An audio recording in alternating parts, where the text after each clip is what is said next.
गुरु की अतिचार और वक्री गति, संघर्ष के साथ लाभ की स्थिति। जीवन के हर एक क्षण को समझने का प्रयास करें, क्योंकि हर क्षण भविष्य के लिए एक अवसर होता है। मिथुन बुधदेव की अत्यंत बुद्धिमान राशि मानी जाती है। आने वाले 2025 से 30 इन 6 वर्ष का विचार करें तो वे आपके लिए चैलेंजिंग रहने वाले हैं। विभिन्न प्रकार की चुनौतियां रहने वाली है, साथ ही कई शुभ चीज़ें भी रहने वाली है। महत्वपूर्ण बात तो यह है कि ये दो चीज़ें होती है, इसीलिए जीवन होता है। नमस्कार, मैं एस्ट्रो गुरु माँ डॉक्टर ज्योति जोशी आप सभी ज्योतिष प्रेमियों का आज के भाग में हार्दिक स्वागत करती हूँ। ज्योतिष प्रेमियों की विशेष मांग पर हम 2025 से 2030 इन 6 वर्षों के राशि भविष्य को समझ रहे हैं। उसमें आज हम मिथुन राशि के लिए 2025 से 2030 का समय काल कैसा रहेगा, इस विषय का विस्तार से अध्ययन करने वाले हैं। इस काल की कुछ विशेष ग्रह स्थिति और उनका आप पर होने वाले परिणामों का हम शास्त्र शुद्ध पद्धति से विश्लेषण करने वाले हैं। साथ ही अंत में आपको इस काल में किए जाने वाले कुछ विशेष उपाय भी बताने वाली हूँ, इसीलिए आज के भाग को अंत तक देखना ना भूलें। साथ ही ये शास्त्रीय जानकारी आपको अच्छी लगे तो वीडियो को शेयर अवश्य करें ताकि दूसरों तक पहुंच सके।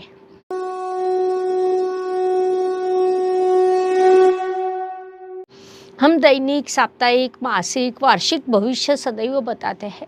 उसमें दैनिक और साप्ताहिक राशि भविष्य व्हाट्सएप पर, तो मासिक वार्षिक राशि भविष्य यूट्यूब चैनल पर हम अपलोड करते हैं। उसका लाभ उठाते हुए आपके कई प्रश्न हम तक पहुंचते हैं। कम्युनिटी सदैव महत्वपूर्ण होती है। वास्तव में कम्युनिटी के कारण ही चैनल चलता है। आप सभी के प्रश्न आते हैं, उस अनुसार पिछले कुछ काल से लगातार आने वाला प्रश्न है कि सन 2030 तक का काल हमारे लिए कैसा रहेगा। उस अनुसार हमने इस विषय का चयन किया है। अर्थात ये जानकारी आपको राशि के अनुसार प्राप्त करनी हो तो कमेंट सेक्शन में आप अपना नाम और राशि लिखकर हम तक पहुंचाएं। 2030 तक के काल में आपको कोई विशेष लक्ष्य हो कि 2027 में अपनी वस्तु लेनी है, तो क्या उस काल में हमारे लिए वास्तु योग है, या आपका विवाह का विचार हो, या आपका कोई सपना हो, पढ़ाई पूरी करनी हो, विदेश जाना हो, ऐसी कोई भी चीज़ करनी हो, तो क्या वह काल हमारी राशि के लिए उपयुक्त है। इस प्रकार कमेंट सेक्शन में आप अपनी राशि और प्रश्न लिखें। एक बात ध्यान में ले कि यहाँ पर जन्म का विवरण देने की आवश्यकता नहीं है, केवल आपकी राशि और प्रश्न लिखकर भेजें। उस अनुसार हम आपको मार्गदर्शन करने का प्रयास करेंगे। अब प्रश्न है कि निजी भविष्य का तो हम शीघ्र ही उस उपक्रम को चलाने का प्रयास करने वाले हैं। उसमें हम प्रयास करेंगे कि अपनी कम्युनिटी के अधिक से अधिक ज्योतिष प्रेमियों से सीधी बात की जाए, उन्हें उत्तर दिए जाए। उसके लिए हमने जे पद्धति, इस एक स्वतंत्र ज्योतिष पद्धति का संशोधन किया है। उसका उपयोग कर मैं आपको सीधा उत्तर देने का प्रयास करने वाली हूँ। इस उपक्रम को हम शीघ्र ही चलाने वाले हैं, लेकिन अब आपके कमेंट हमारे लिए अत्यंत महत्वपूर्ण है। आपके कमेंट के अनुसार हम कार्य की शुरुआत करेंगे। अर्थात 2030 तक का राशि भविष्य आपके लिए कैसा रहेगा, इस विषय पर हम विस्तार से वार्तालाप करने वाले हैं। ऐसा कहा जाता है कि जब बच्चा रोता है तभी माता ने उसे दूध पिलाना चाहिए। उस अनुसार आप कमेंट करें। आपके प्रश्नों के अनुसार हम वीडियो तैयार करेंगे। जिन राशियों के कमेंट अधिक आएंगे उस राशि की ओर हम अधिक ध्यान देंगे। कमेंट्स में आपके प्रश्न जिस विषय से संबंधित हो उस विषय को हम हाईलाइट करेंगे, क्योंकि 6 वर्ष का राशि भविष्य बताते हुए समय की मर्यादा होती है।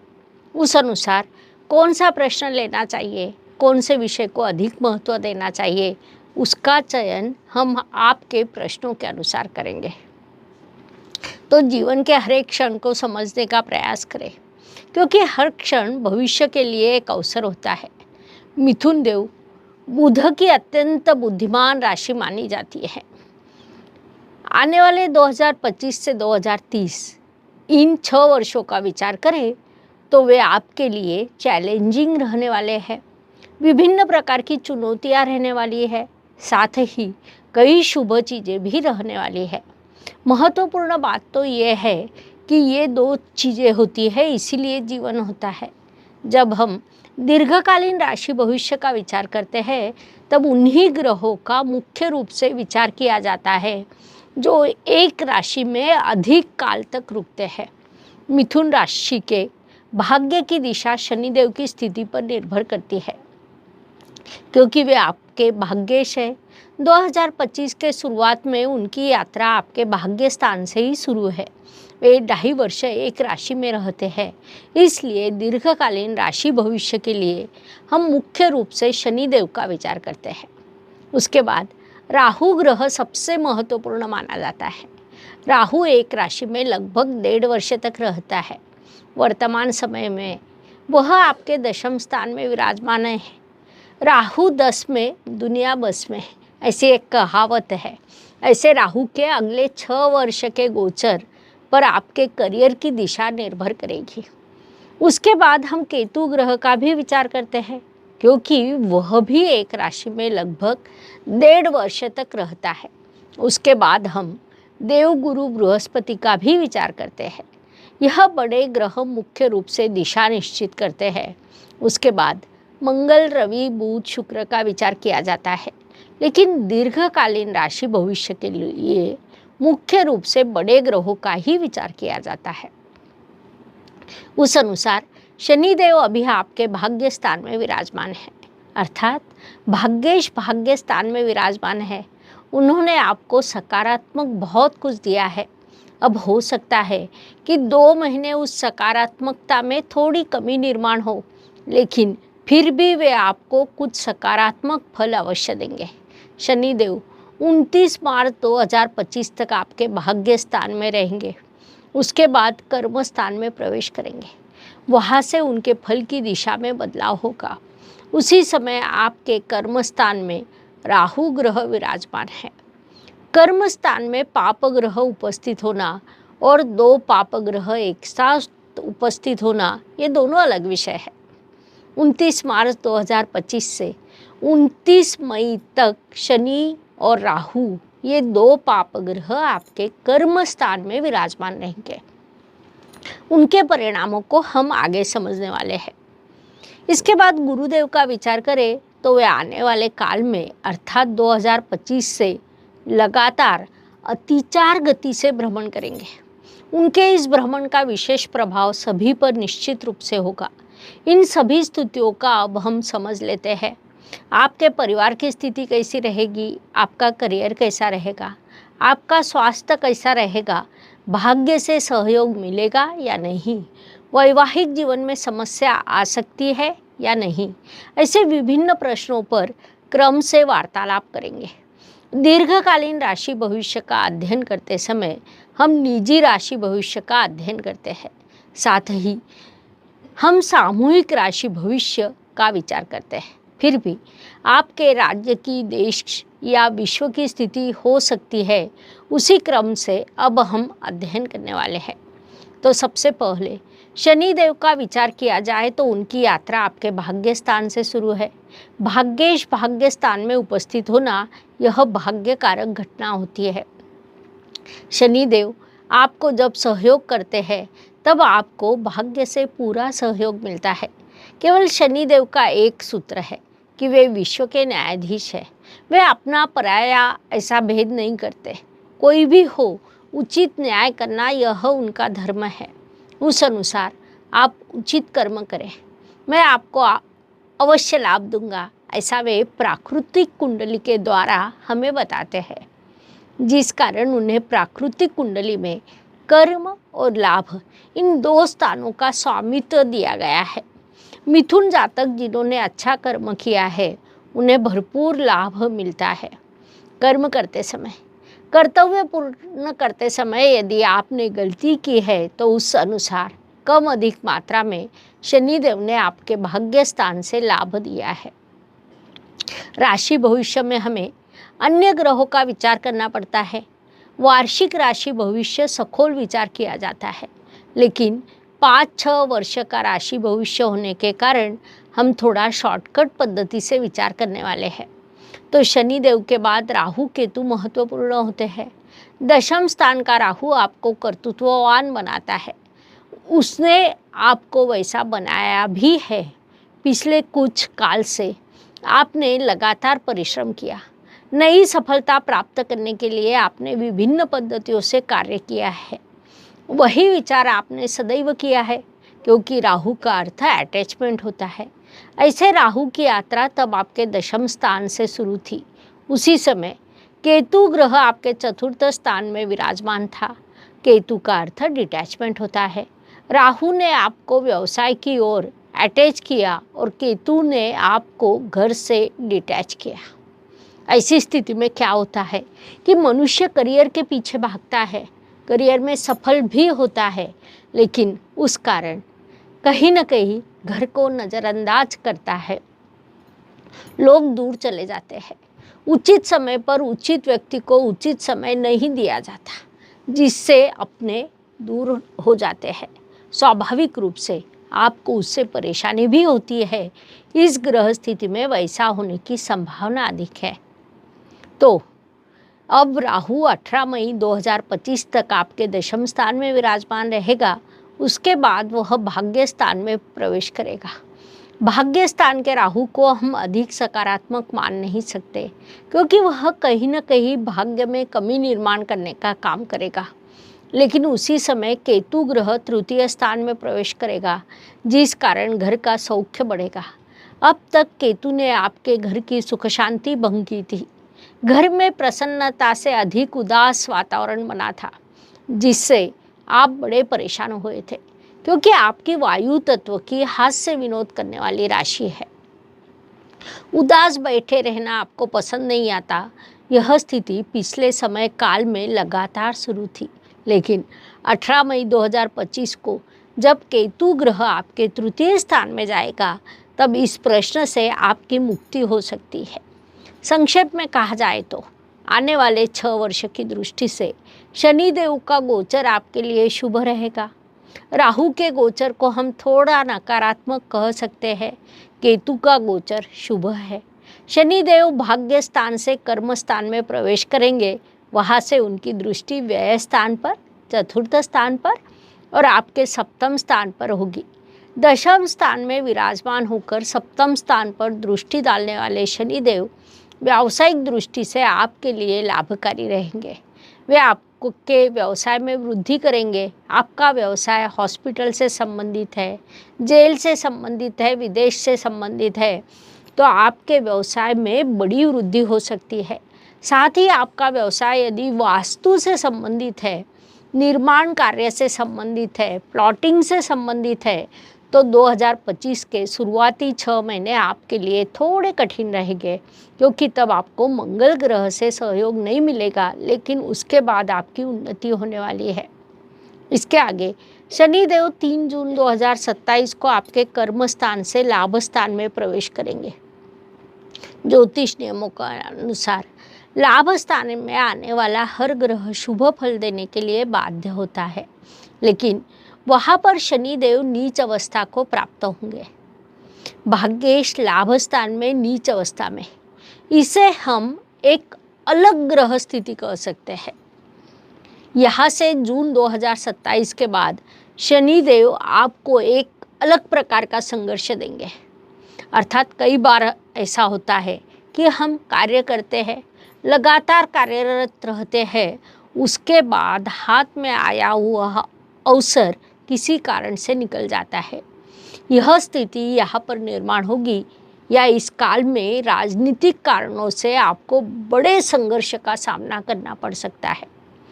2026 और 27 इन 2 वर्षों का विचार करें, तब राहु ग्रह आपके भाग्य स्थान में विराजमान रहेगा।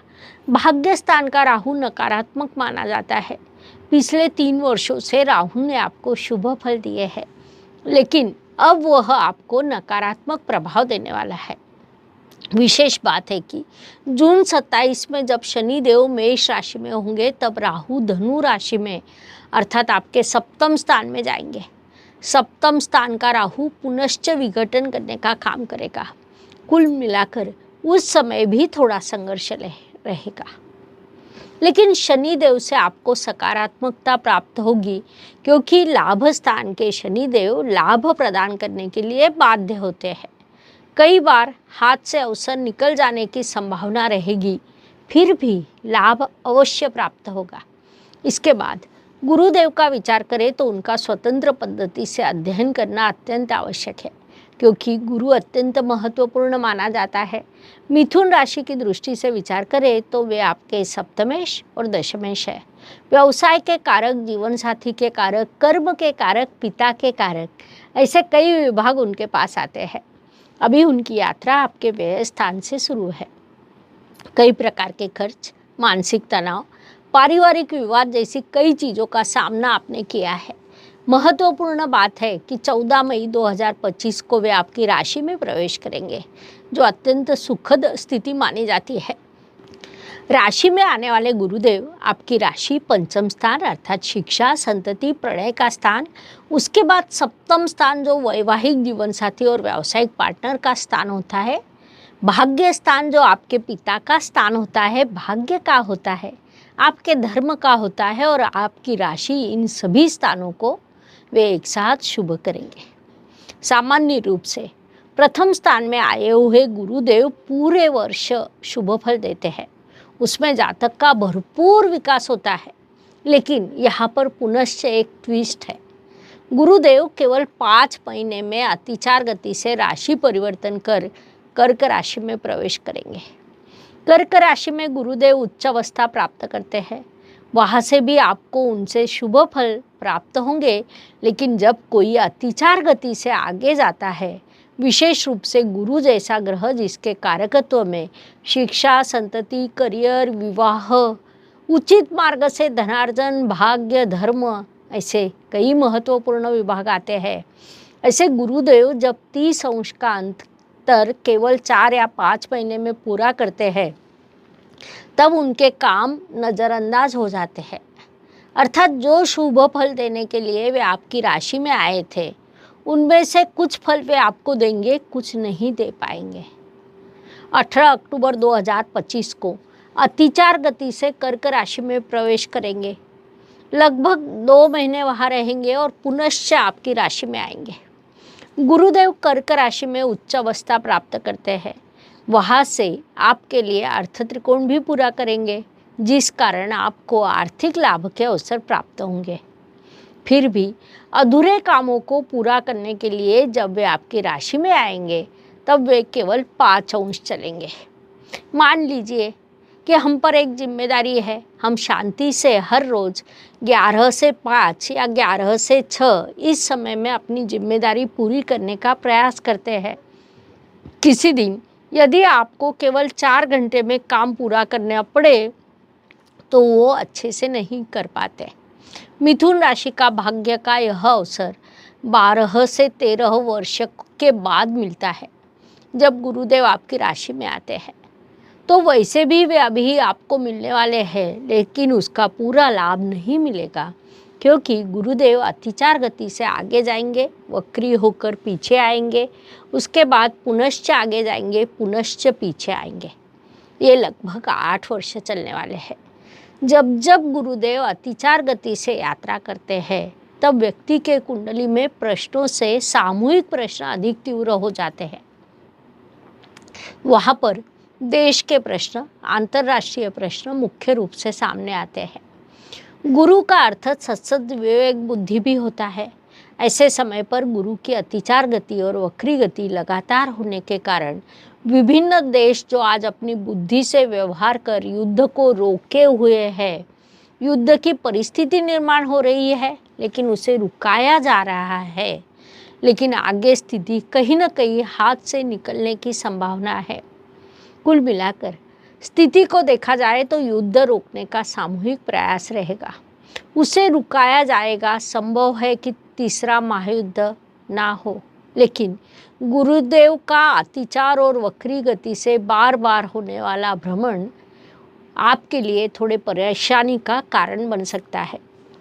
अर्थात इतिहास में महाभारत काल हो, द्वितीय महायुद्ध हो, उस काल में भी गुरुदेव का गोचर इसी पद्धति से शुरू था, जिस कारण गुरुदेव का यह गोचर निश्चित रूप से सोचने पर विवेश करने वाला है। कुल मिलाकर यदि हम इन 6 वर्षों का विचार करें तो मिथुन राशि को कई शुभ चीज़ें प्राप्त होंगी। कर्म के शुभ अवसर मिलेंगे, पारिवारिक विवाद होकर विभाजन होने की संभावना निर्माण होंगी, उसमें से बाहर निकलने के अवसर भी मिलेंगे।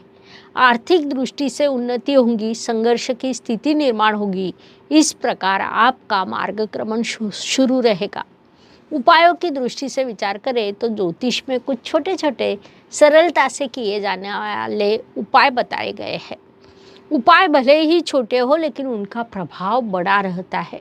उस अनुसार 2025 से 2030 इस काल का विचार करें तो गुरुदेव वास्तव में संरक्षक है।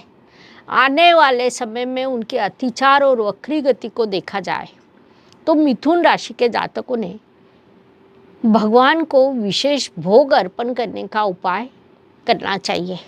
गुरु ग्रह के शांति के लिए गुरुवार के दिन पीली दाल और चने का प्रसाद अर्पण करने से आपको लाभ प्राप्त हो सकता है। देव गुरु बृहस्पति के आशीर्वाद प्राप्त हो सकते हैं। साथ ही हर गुरुवार के दिन स्कूल या धार्मिक स्थल पर आप दान दे सकते हैं। इन दोनों उपायों के आपको शुभ परिणाम प्राप्त होंगे, इसलिए आपने उन्हें अवश्य करना चाहिए।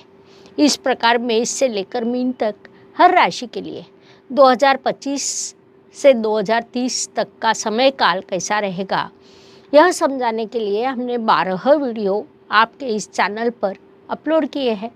आपके कोई सवाल होंगे, आपको अगर किसी सब्जेक्ट की पूरी जानकारी चाहिए तो आप अपने सवाल कमेंट सेक्शन में पूछिए। कृपया व्हाट्सएप ना करें, हम आपके सवालों के जवाब देने की पूरी कोशिश करेंगे। धन्यवाद। शुभम भवतु। जय ज्योतिष। ज्योतिष का अध्ययन तथा शास्त्र की शास्त्रीय तरीके से पढ़ाई करने के लिए मेरी 2 किताबें प्रकाशित हो चुकी है, उनका अवश्य लाभ लीजिए। Please like, share and subscribe the channel. और हाँ, बेल आइकॉन दबाना ना भूलें। धन्यवाद।